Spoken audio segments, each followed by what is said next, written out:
നീ എന്താ ഇവിടെ? എന്നെ ഇവിടെ കെട്ടിച്ചാണ്. ഈ കമ്മിറ്റി ഓഫീസിലോ? കല്യാണം കഴിഞ്ഞല്ലേ? ഭർത്താവിന് എന്താ ജോലി? വർക്ക്ഷോപ്പിലാ.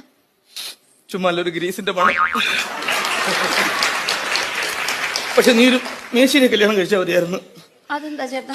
അതാകുമ്പോ നിനക്കും നല്ലോണം തേക്കാൻ അറിയാലോ. രണ്ടുപേർക്കും ഇറങ്ങാറുണ്ടല്ലോ സൈറ്റിലോട്ട്. ഇപ്പൊ വരാന്ന് പറഞ്ഞ് ചേട്ടൻ പോകുമ്പോ വരില്ലേ? ഇന്ന് വരും നാളെ വരും എന്ന് പറഞ്ഞാൽ എത്ര നാളെന്ന് വെച്ച് ഞാൻ കാത്തിരിക്കാനാ? ഇതൊന്നുകൂടി സ്നേഹം കണ്ടില്ലെന്ന് പറഞ്ഞ് വേറെ കെട്ടത്.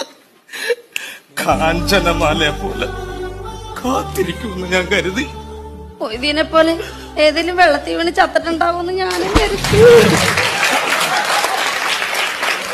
എനിക്കൊരു കുഞ്ഞുണ്ടായ ആൺകുഞ്ഞാണെങ്കിൽ അവന് ചേട്ടന്റെ പേരിടണോന്നാ ഞാൻ വിചാരിച്ചിരുന്ന. അറിയോ എന്തിനടി വല്ലവനും കലോത്സവത്തിന് കിട്ടിയ ട്രോഫിയിൽ എന്റെ പേര് കുത്തി വെക്കുന്നത്? പറയല്ലേ ചേട്ടാ.